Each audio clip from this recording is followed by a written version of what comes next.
मुंबई और आसपास के इलाकों में जोरदार बारिश का दौर लगातार जारी है। मौसम विभाग ने भी मुंबई और इसके आसपास के इलाकों के लिए 10 जुलाई तक के लिए ऑरेंज अलर्ट जारी कर दिया है। इसके अलावा तेज हवाएं भी चलती रहेंगी। ऐसे में मुंबईकरों को काफी सावधान रहने की जरूरत है। इसके अलावा रायगढ़, रत्नागिरी और सिंधुदुर्ग में 9 जुलाई तक भारी बारिश की संभावना जताई जा रही है, जबकि पालघर, पुणे, कोल्हापुर और सतारा के लिए 8 जुलाई तक रेड अलर्ट जारी कर दिया गया है। जोरदार बारिश के बाद मुंबई के कई इलाकों में जगह जगह जल भराव हो गया। अंधेरी सबवे तेज बारिश के बाद पानी से पूरी तरीके से भर गया। तेज बारिश के चलते मुंबई के निचले इलाके अंधेरी, साकिनाका, कुर्ला, चेंबूर में कई जगहों पर जल भराव की खबर है, जिससे मुंबई में यातायात पर असर देखा जा सकता है।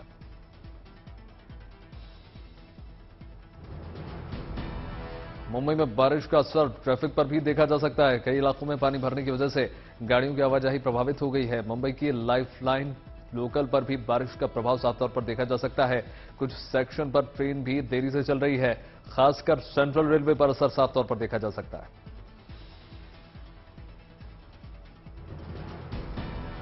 उत्तर प्रदेश के बिजनौर में बरसात शुरू होने ते ही 2 दर्जन से ज्यादा गांवों पर बाढ़ का खतरा मंडराने लगा है। यहां पर खोन नदी और गंगा नदी में पानी बढ़ने से कटान का खतरा पैदा हो चुका है, लेकिन प्रशासन मुस्तैद है।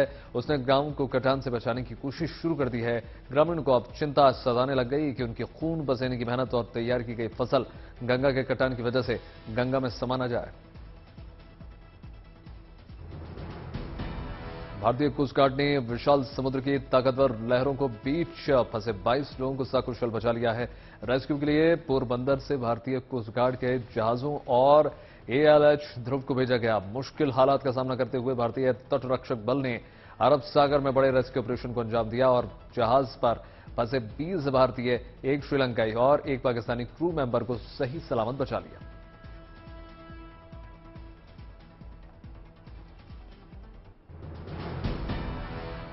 प्रधानमंत्री नरेंद्र मोदी आज वाराणसी के दौरे पर जा रहे हैं। इस दौरे पर प्रधानमंत्री वाराणसी को 1800 करोड़ की सौगात देने जा रहे हैं। प्रधानमंत्री मोदी आज 1220 करोड़ रुपए की 13 योजनाओं को शिलान्यास और 591 करोड़ रुपए की 32 योजनाओं का लोकार्पण करेंगे। प्रधानमंत्री मोदी आज दोपहर में करीब 2 बजे वाराणसी पहुंचेंगे। करीब 4 घंटे तक वाराणसी में रहेंगे। सबसे पहले प्रधानमंत्री रुद्राक्ष कन्वेंशन सेंटर में नई शिक्षा नीति पर देश भर के शिक्षाविदों को संबोधित करने जा रहे हैं। उसके बाद स्पोर्ट्स स्टेडियम सिगरा में आयोजित जनसभा में भी शामिल होंगे।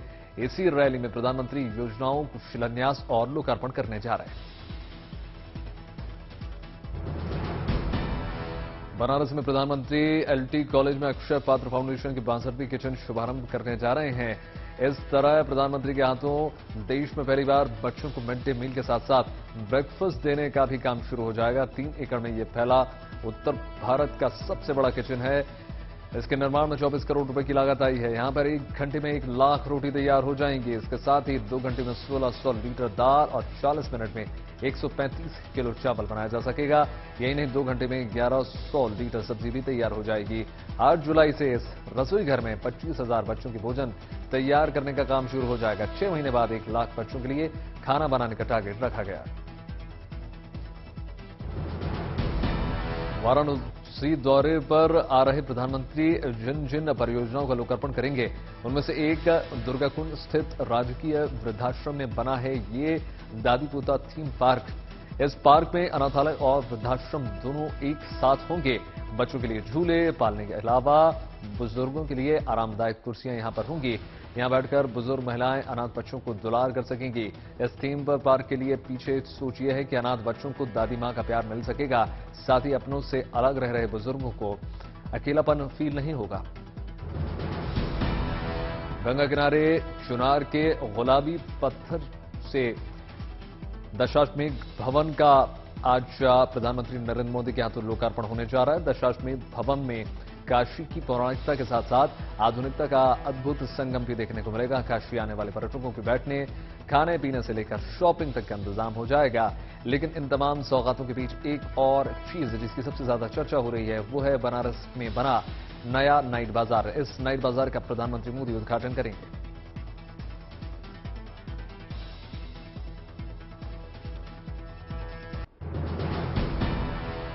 काशी में पायलट प्रोजेक्ट के तौर पर नमो घाट पर फ्लोटिंग बाथ जेटी यानी स्नान कुंड बनाया गया है। यहां अगर किसी को तैरना नहीं आता तो वो भी गंगा की अविरल धारा में निश्चिंत होकर डुबकी लगा सकता है। यहां बच्चे, बड़े, बुजुर्ग और दिव्यांग सभी आस्था में डुबकी लगा सकते हैं और सुरक्षा का एहसास कर सकते हैं। पहले इस घाट को खिड़किया घाट के नाम से जाना जाता था। इसका भी उद्घाटन प्रधानमंत्री मोदी के हाथों होने जा रहा है। पंजाब के मुख्यमंत्री भगवंत मान आज दूसरी शादी करने जा रहे हैं। उनकी होने वाली पत्नी डॉक्टर गुरप्रीत कौर हैं। अब से थोड़ी देर में शादी की रस्में चंडीगढ़ स्थित सीएम हाउस में होंगी। शादी में करीबी लोगों को बुलाया गया है। मुख्यमंत्री अरविंद केजरीवाल भी शादी में समारोह में शिरकत करने जा रहे हैं। 48 साल के भगवंत मान का 2015 में पहले पत्नी इंद्रप्रीत कौर से तलाक हो गया था, जिसके बाद पत्नी बच्चों को लेकर अमेरिका चली गई। देश की महान एथलीट पीटी उषा को राज्यसभा के लिए नामित किया गया है। प्रधानमंत्री नरेंद्र मोदी ने ट्वीट करके इसकी जानकारी दी। उन्होंने लिखा, पीटी उषा को खेलों में उनकी उपलब्धियों को व्यापक रूप से जाना जाता है। पीटी उषा के साथ ही फिल्म कंपोजर और संगीतकार इलैया राजा, वीरेंद्र हेगड़े और वी विजयेंद्र प्रसाद को राज्यसभा भेजा जा रहा है। केंद्रीय अल्पसंख्यक मामलों के मंत्री मुख्तार अब्बास नकवी ने कैबिनेट से इस्तीफा दे दिया। कैबिनेट मीटिंग के बाद उन्होंने पद से इस्तीफा दे दिया। नकवी के साथ केंद्रीय इस्पात मंत्री आरसीपी सिंह ने भी कैबिनेट से इस्तीफा दे दिया। दोनों का राज्यसभा कार्यकाल आज खत्म हो रहा है। नकवी को बीजेपी ने पिछले दिनों हुए राज्यसभा के चुनाव में उम्मीदवार नहीं बनाया था। तब से ही कयास लगाए जा रहे थे कि पार्टी ने उन्हें किसी बड़ी भूमिका में लाना वो चाह रही है।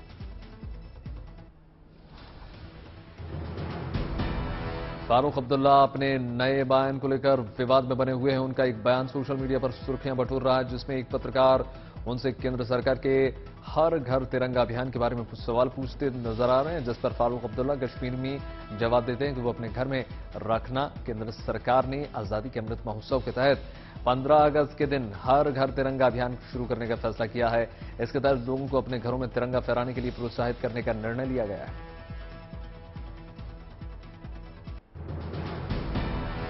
अपनी फिल्म काली को लेकर विवादों में घिरी लीना शायद विवादों में बने रहने नहीं चाहती हैं, इसलिए आज उन्होंने ट्वीट करके एक और तस्वीर पोस्ट कर डाली। इसमें शिव पार्वती की भूमिका निभाने वाले स्थानीय कलाकारों को सिगरेट पीते हुए दिखाया गया है। इससे पहले काली के पोस्टर में भी ऐसी ही तस्वीर को लेकर विवाद खड़ा हुआ था, लेकिन आज नई तस्वीर पोस्ट करके लीना अपने पक्ष को मजबूत दिखाना चाहती हैं। मां काली पर विवादित बयान देने वाली टीएमसी सांसद महुआ मोइत्रा को लेकर दिल्ली से कोलकाता तक हंगामा मचा हुआ है। महुआ के खिलाफ कई शहरों में एफआईआर दर्ज हो चुकी है। महुआ के बयान से उनकी पार्टी ने भी किनारा कर लिया। पश्चिम बंगाल में उनके खिलाफ बीजेपी ने मुद्दा बनाकर सड़कों पर प्रदर्शन शुरू कर दिया और ममता बनर्जी से उनके सांसद के खिलाफ सख्त कार्रवाई की मांग की।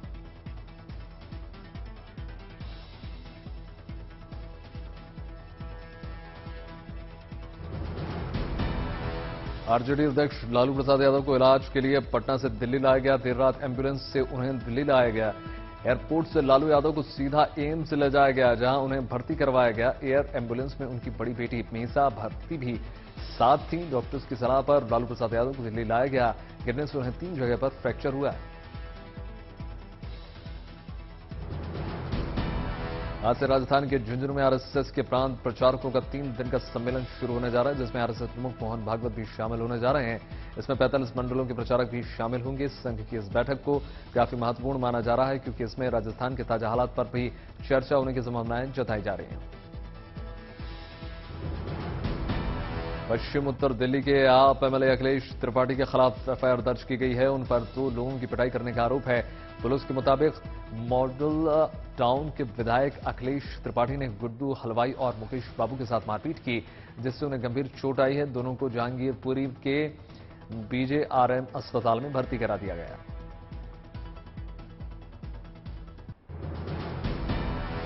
दिल्ली के स्वास्थ्य मंत्री सत्येंद्र जैन को दिल्ली सरकार के मंत्रिमंडल से निकालने को लेकर दिल्ली हाईकोर्ट में जनहित याचिका दाखिल की गई है।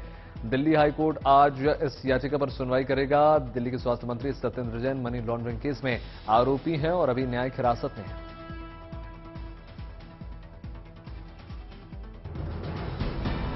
बिहार के मुजफ्फरपुर में एक असिस्टेंट प्रोफेसर ने अपनी करीब 3 साल की सैलरी यूनिवर्सिटी को लौटाने की पेशकश की है। BRA बिहार यूनिवर्सिटी के असिस्टेंट प्रोफेसर ललन कुमार नीतीश्वर सिंह महाविद्यालय में पढ़ाते हैं, लेकिन इन्हें बच्चों को पिछले करीब 3 साल से पढ़ाने का मौका नहीं मिला। ललन को जब क्लास लेने का मौका नहीं मिला तो उन्होंने खुद ही तनख्वाह के करीब 23 लाख का चेक विश्वविद्यालय से वापस लेने का अनुरोध कर दिया। ललन का तर्क यह है कि जब उनके विभाग में स्टूडेंट्स आते ही नहीं हैं और बच्चों को वो पढ़ाते ही नहीं हैं तो वेतन किस बात की। सीतामढ़ी शहर के 4 युवकों ने मिलकर खुद से ही रोटी बैंक की स्थापना कर दी है। इस रोटी बैंक के सभी सदस्य प्रतिदिन सीतामढ़ी रेलवे स्टेशन परिसर में रात्रि भोजन का वितरण करते हैं, जिसमें गरीब परिवार के लोग, ट्रेन के इंतजाम में रुके यात्री, भिखारी, रिक्शा चलाने वाले तमाम लोग भोजन में 51 पैकेट के आगाज करने के बाद अब करीब 85 से 90 डिब्बे तक का आंकड़ा इन लोगों ने हासिल कर लिया है। बाबाधाम देवघर में बना ये नया एयरपोर्ट यात्रियों के स्वागत के लिए पूरी तरीके से तैयार है। 12 जुलाई को इस एयरपोर्ट के उद्घाटन के साथ ही बाबा बैद्यनाथ का धाम हवाई मार्ग से देश भर से सीधे तौर पर जुड़ जाएगा। 12 जुलाई को प्रधानमंत्री नरेंद्र मोदी देवघर में ही नहीं बल्कि झारखंड को सबसे बड़ी सौगात देने वाले हैं। इस एयरपोर्ट के उद्घाटन के बाद देवघर, दिल्ली, मुंबई, बेंगलुरु, चेन्नई और कोलकाता जैसे देश के तमाम बड़े शहरों से एयर कनेक्टिविटी सीधे तौर पर हो जाएगी। जम्मू कश्मीर के कारगिल के शहीदों के सम्मान में भारतीय सेना ने कार्यक्रम का आयोजन कर दिया। तस्वीरें श्रीनगर के लोलाब घाटी की हैं। यहां तिरंगा लेकर लोगों ने रैली निकाली और भारतीय सेना के रणबांकुरों को सलामी दी गई। कारगिल विजय मशाल के सम्मान में यह रैली निकाली गई। इसमें लोगों को उत्साह देखते ही बन रहा है। जब तिरंगा लेकर हिंदुस्तानी घाटी में निकले तो देखने वालों का सीना जो है गर्व से चौड़ा हो गया।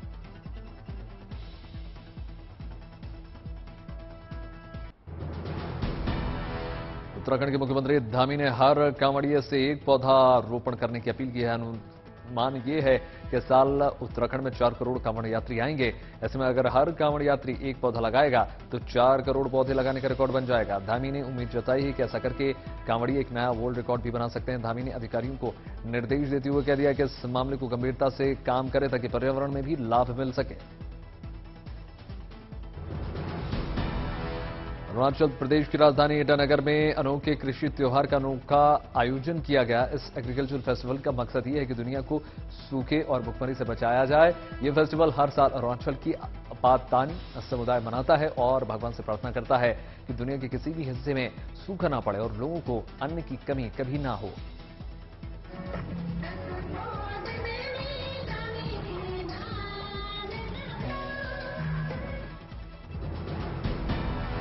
मिर्जापुर में किसानों की आमदनी बढ़ाने के लिए सरकार की योजना के तहत इजराइल की तकनीकी के आधार पर पौधे तैयार कर दिए जा रहे हैं।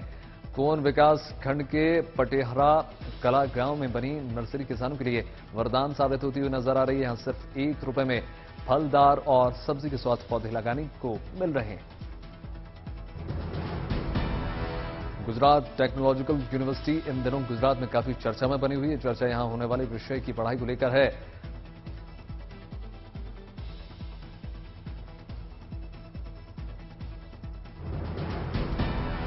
शादी का शानदार नजारा महाराष्ट्र की जालना से आया है। यहां दुल्हन शादी के मंडप में जेसीबी यानी बुलडोजर पर सवार होकर आई। जेसीबी पर दुल्हन को देखकर लोगों की खुशी का ठिकाना नहीं रहा। लोगों ने जमकर आतिशबाजी की और इस शादी में शरीक हुए।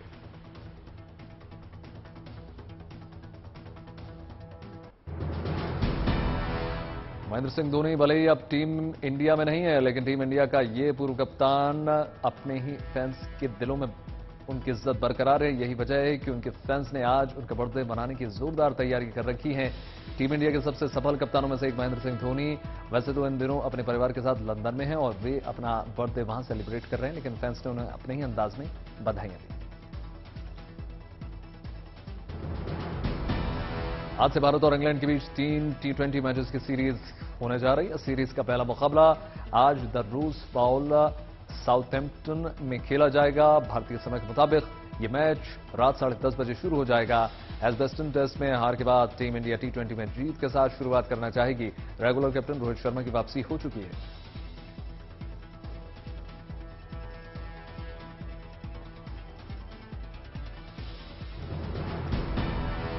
इंडियन टॉय इंडस्ट्री के इंपोर्ट में 70% की गिरावट और एक्सपोर्ट में 61% की बढ़ोतरी दर्ज की गई है। इसका सीधा फायदा यहां के कारोबारी को बड़ा मुनाफे के तौर पर मिल रहा है। टॉय एसोसिएशन ऑफ इंडिया का मानना है कि चीन के खिलौनों के खबर भले ही ज्यादा थी, लेकिन उससे सेहत से जुड़ी कई खतरे थे। ऐसे में सरकार की नीतियों ने इस उद्योग में नई जान भर दी है।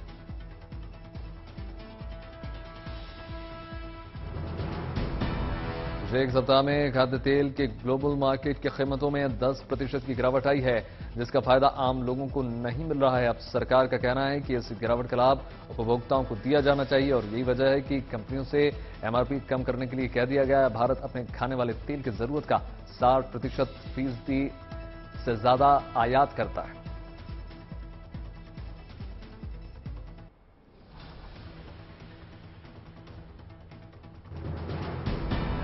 वाहनों के इंश्योरेंस के तरीके में जल्द ही बड़ा बदलाव होने जा रहा है। आईआरडीए की मंजूरी के बाद जनरल बीमा कंपनियां अब वाहनों के बीमा के लिए नई योजनाएं ला सकती हैं। इनमें सुरक्षा ड्राइविंग करने वालों की छूट मिल सकती है। एक ही मालिक के नाम पर दर्ज 2-4 व्हीलर्स के लिए फ्लोटर इंश्योरेंस पॉलिसी लाई जा सकती है।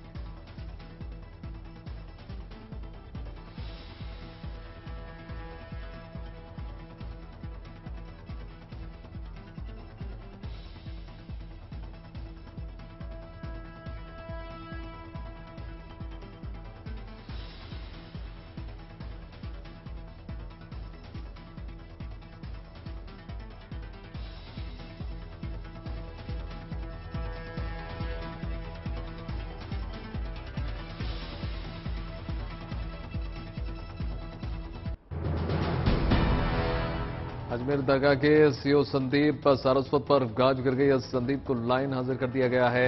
कल एक वीडियो वायरल हुआ था जिसमें सीओ संदीप खादिम चिश्ती को ये टिप्स देने की सुनाई देते नजर आ रहे थे कि वो बच सके। उनको कहा गया था कि आप ऐसा बोल दें कि आप नशे में हैं। गौरतलब है कि गिरफ्तारी से पहले अजमेर के एएसपी ने कहा था कि सलमान चिश्ती नशे में दिख रहा है। इस वायरल वीडियो के बाद अजमेर पुलिस की भूमिका पर सवाल उठ रहे। डीजीसीए ने स्पाइस जेट को शो कॉज नोटिस कर दिया है। डीजीसीए ने कह दिया कि सुरक्षा मानकों को लेकर पर्याप्त कदम क्यों नहीं उठाए गए। डीजीसीए ने स्पाइस जेट ने 3 हफ्ते में इसका जवाब मांग दिया है और पिछले 18 दिनों में स्पाइस जेट के 8 विमानों में तकनीकी खामी आ चुकी है, जिसके कारण सैकड़ों यात्रियों को सुरक्षा पर उनकी खतरा पैदा हो गया।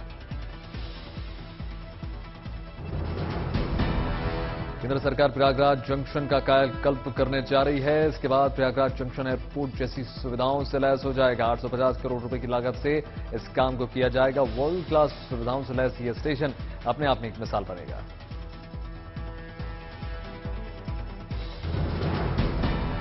त्रिपुरा से प्रेरणा देने वाली खबर निकलकर सामने आई है। एक 53 साल की मां ने अपनी दोनों बेटियों के साथ बोर्ड एग्जाम पास कर लिया है। मिलन संघ की रहने वाली श्रीमती शीला रानी दास ने यह कारनामा कर दिखाया।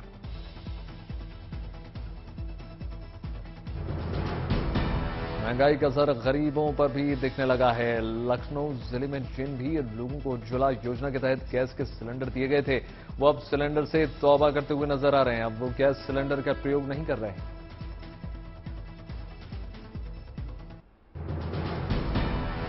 मंदी की आशंका से कच्चे तेल के दाम $100 प्रति बैरल के नीचे आ चुके हैं। बीते कुछ समय में देखें तो महंगाई से राहत खाद्य तेल रिकॉर्ड लेवल 30%, दाल 10% तक सस्ती हो चुकी है। मानसून का सीजन आगे बढ़ने के साथ ही सब्जियां भी सस्ती होने का अनुमान है।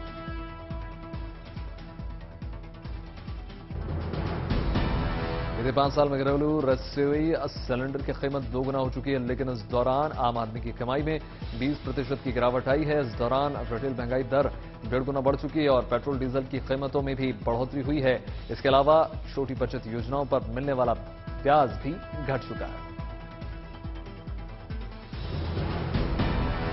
जनवरी-जून 2022 में घरों की बिक्री 9 साल में सबसे तेजी से बढ़ी है। नाइट फ्रैंक की रिपोर्ट के मुताबिक इस दौरान दिल्ली एनसीआर में घरों की बिक्री 2.5 गुना बढ़ चुकी है, लेकिन इस रिपोर्ट में नाइट फ्रैंक ने आशंका ये जताई कि आने वाले दिनों में रियल एस्टेट सेक्टर की रफ्तार कम हो सकती है। पश्चिमी देशों में मंदी आने की खबर महंगाई और ऊंची ब्याज दरों से जूझती भारतीय अर्थव्यवस्था के लिए अच्छी खबर हो सकती है। दरअसल विकसित देशों में मंदी की वजह से डिमांड घटने के नतीजे में क्रूड और कमोडिटी की कीमतों में कमी आएगी। इससे भारत को सस्ता तेल मिलेगा और कमोडिटी के दाम पहले ही घटने शुरू हो गए हैं। इससे भारत में ब्याज दरों में बढ़ोतरी का सिलसिला थमेगा।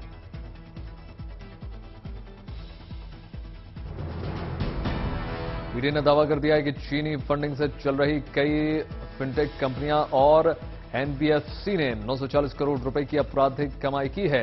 देश में संचालन करते हुए इन कंपनियों ने आरबीआई के दिशा निर्देशों का उल्लंघन किया और उधार देकर लोगों को लूटा।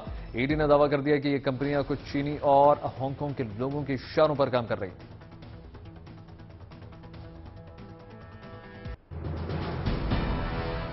एफबीआई के डायरेक्टर क्रिस्टोफर रे ने कह दिया है कि चीनी सरकार अमेरिका की आर्थिक और राष्ट्रीय सुरक्षा के लिए सबसे बड़ा दीर्घकालिक खतरा बनकर निकल रही है। उन्होंने लंदन में यूके सिक्योरिटी सर्विस MI5 के महानिदेशक केन के साथ एक बैठक के बाद ये बयान जारी कर दिया। ब्रिटेन के जासूसी एजेंसी के प्रमुख ने उनके बयान से सहमति जताई और कहा कि बीजिंग पश्चिमी देशों की मीडिया और कानून का लाभ उठाकर शोषण करना चाहता है।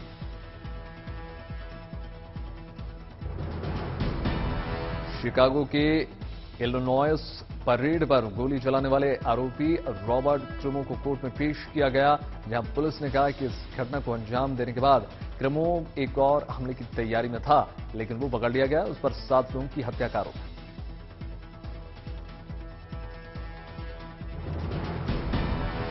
फ्रांस में रेलवे कर्मचारियों की एक दिन की हड़ताल की गई। वेतन बढ़ोतरी की मांग को लेकर एक कर्मचारियों ने सरकार की नीतियों के खिलाफ आवाज उठाई। रेलवे की हड़ताल से फ्रांस में ट्रेन की सेवाएं बाधित होती हुई नजर आ रही।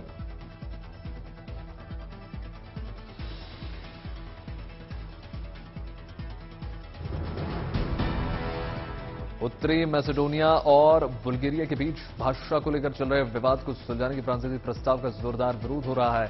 प्रस्ताव के खिलाफ जोरदार प्रदर्शन के दौरान पुलिस को निशाना बनाया गया। नॉर्थ मैसेडोनिया में फ्रांसीसी प्रस्ताव से भड़के लोगों ने जमकर तोड़फोड़ भी की।